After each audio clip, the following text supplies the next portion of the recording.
In this video, we'll take you on a tour of the famous Chartwell Estate. But before we start the video, don't forget to like and subscribe and leave a comment down below about how you would live your billionaire lifestyle. Okay, let's get started.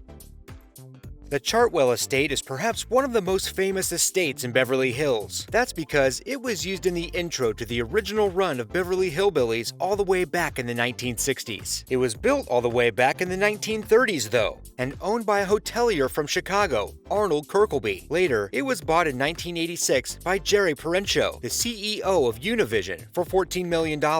After buying the Chartwell Estate, the house was heavily renovated, and it took 5 years to complete the renovation. During this time, Perenchio added a lot of European furniture and antiques he had collected over the years, including a 9-figure private fine art collection. Though after he died in 2017, most of these paintings went to the LA County Museum of Art. Eventually, some of the neighboring land was bought as well. Some of that land has a history of its own. For instance, the Chartwell Estate now encompasses the former home of the late President Ronald Regan and his wife. That's not all either. It was also the most expensive home for sale in the United States in 2018, valued at $245 million.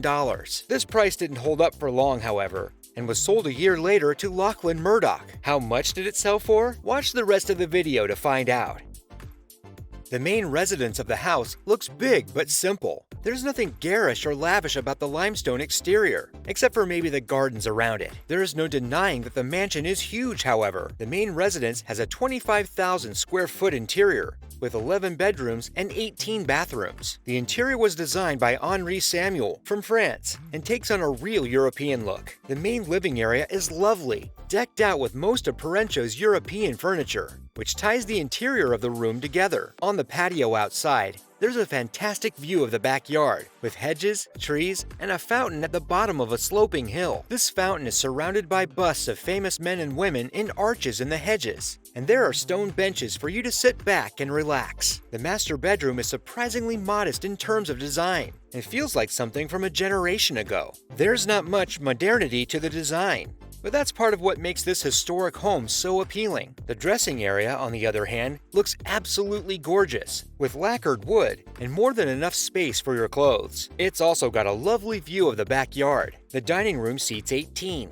with paneled walls that were actually imported from Europe. These walls are from the mid-1700s, making them older than the estate itself. Though one of the more impressive imports would have to be the latticed ceiling in one of the morning rooms, which was assembled in sections in Paris, shipped to Beverly Hills, and reassembled inside the room. Perenchio got things from across the Pacific too. There's a room with 5 black and gold Japanese panels, lacquered and inlaid with mother-of-pearl designs. The ballroom has been converted into more of a party room, with couches, side tables, and coffee tables galore. It still looks great, but may not be easy to dance in. That's not to say the room is without music though. A button can have a pair of Asian screens split apart, and there's a grand piano on a stage for live music anytime. Often, Perenchio would invite A-list performers to give private performances to his 100-person parties. There's tons of other amenities too, all of which look exquisite. A billiards room, wine cellar, and 40-car parking structure, and pool, just to name a few. Outside the mansion is 10 acres of land, on which Perenchio put millions of dollars into landscaping. After seeing some of these photos, do you think it paid off? Let us know in the comments. The gardens are absolutely gorgeous, particularly the rose garden, which is beautiful in its symmetry and feels very quaint. There are also 2 secret tunnels on the property. One leads to the giant pool and pool house located on the property, and the other takes you to some of the beautiful gardens, grottos, and koi ponds around the property. Though you'd be forgiven for thinking it takes you somewhere more sinister, given that it looks like a spooky stonehead. However, the real topper in terms of horticulture on the Chartwell grounds is the redwood garden. Yes, you heard that right. The biggest trees in the world were shipped into the estate courtesy of Perenchio. While the trees in the Redwood Grove on Chartwell aren't as big as they would be in Redwood National Park, they are still quite large and provide a lot of shade to the paths through the grove, so they can be enjoyed even in the hot Los Angeles sun. This is the moment you've been waiting for. The Chartwell Estate originally hit the market for $350 million not long after Perenchio's death. Then, it was reduced by over $100 million, until it finally bottomed out at $195 million. That said, Lachlan Murdoch must have struck a miracle deal, as he bought the home for only $150 million. This was the most expensive home ever sold in Los Angeles County at the time. However, Murdoch will probably put some more money into it. After all, the last time it was renovated was 30 years ago, and some of the house is quite outdated.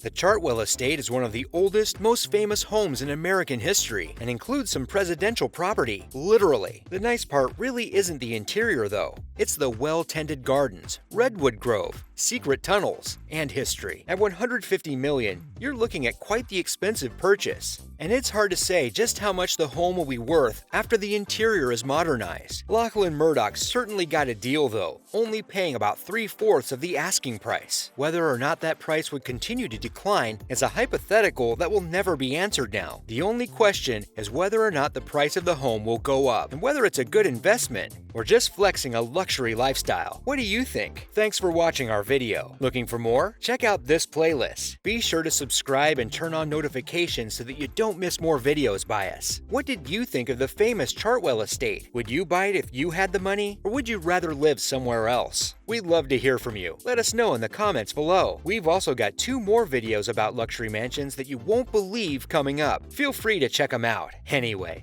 we'll see you in the next video. Take care.